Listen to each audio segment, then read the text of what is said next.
Kalau Nasdem dapat berapa, Bu Irma? Jangan-jangan Gerindra lebih banyak. Katanya kan Nasdem mendukung dari awal, Bu Irma. Inilah ya, Nasdem itu dari awal, dari 2014 mendukung Jokowi itu tanpa syarat dan mahar. Kita terserah Pak Presiden, dia mau kasih 2, mau kasih 3, mau dikasih 4, nggak dikasih pun kalau memang itu keputusan Presiden kita terima. Jadi ikhlas ya kalau Gerindra dapat lebih banyak. Seikhlas-ikhlasnya.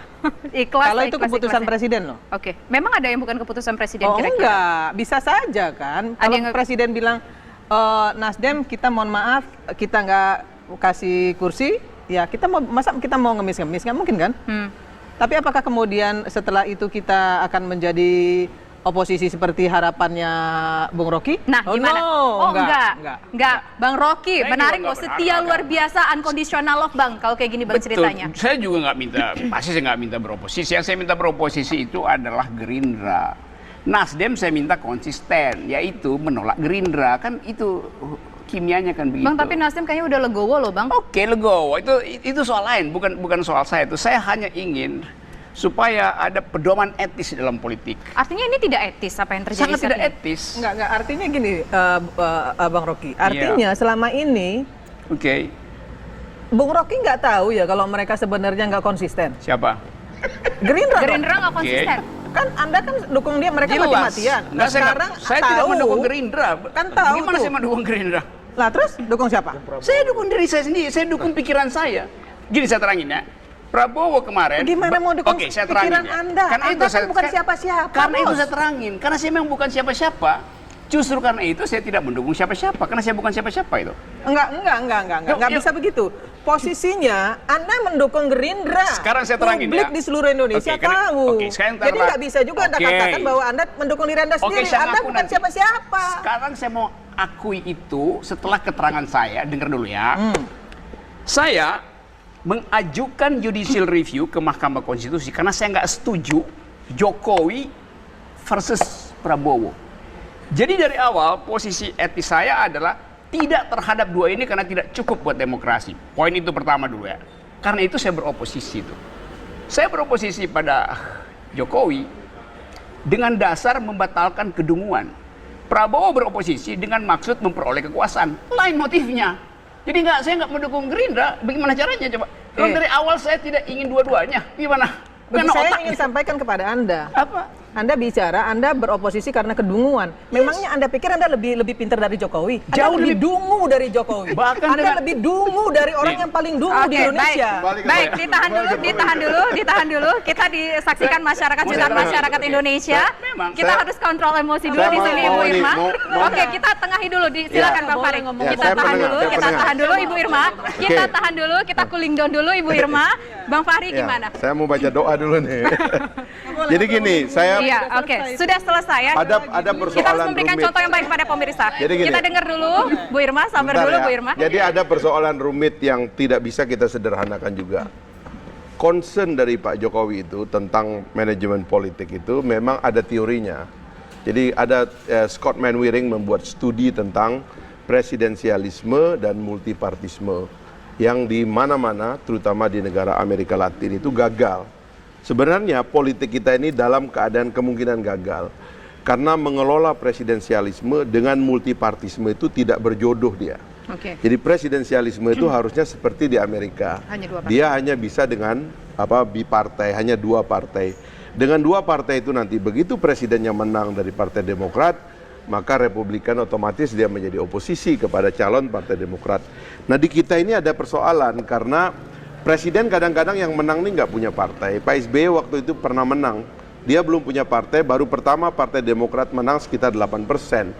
Bayangkan 8% mesti melawan 92%. Karena itulah di tengah jalan dia melakukan reorganisasi kelembagaan partai politik dengan cara merekrut partai politik supaya dia mendapatkan mayoritas di parlemen.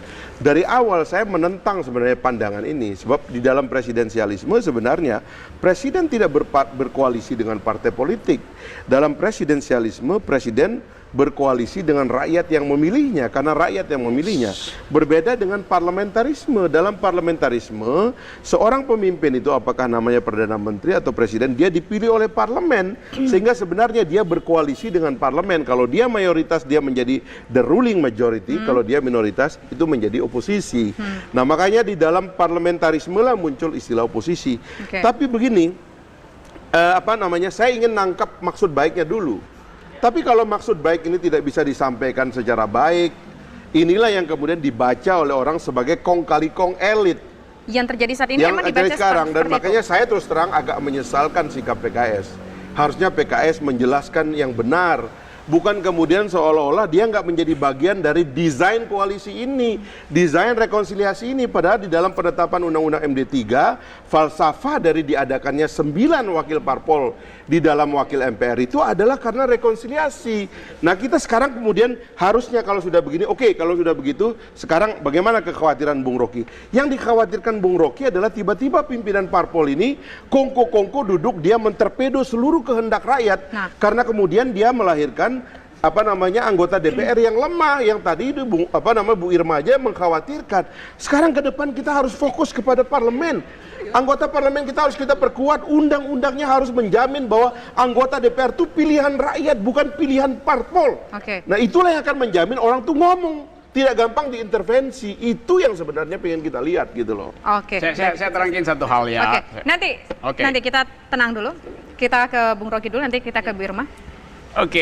Seluruh teori tentang demokrasi kita uji di dalam historisitas kita. Tapi kita mesti ingat bahwa oposisi itu bukan sekedar pelembagaannya, tetapi jalan pikiran alternatif itu. Jadi dalam keadaan tidak ada oposisi, itu berarti tidak ada jalan pikiran alternatif. Kalau rejim mengalami crack, siapa yang akan menyuarakan suara rakyat? Itu berarti akan ada duel habis-habisan antara kekuasaan dan rakyat. Kalau ada oposisi itu mengartikulasikan pikiran publik. Ada potensi bisa jadi ada parlemen jalanan begitu, Bang? Ya, dengan sendirinya anak STM jadi anggota DPR kalau semuanya ada di blok kekuasaan. Tetapi satu poin yang lebih penting, politik itu tidak boleh terbagi habis di dalam partai politik. Harus ada yang tidak di dalam formal politik. Karena itu ada pers, karena itu ada intelektual, karena itu ada WA group. Kan semua itu adalah suara oposisi sebetulnya tuh, karena tidak masuk dalam sistem.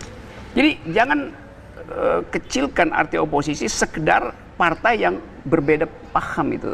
Pikiran orang itu bisa berubah-ubah tiap hari, karena itu mesti ada yang mengucapkan politik alternatif.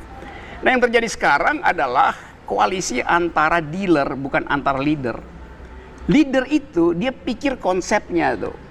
Nah, kalau sekarang saya nggak lihat ini tukar tambah di bawah meja semua antara dealer bukan leader.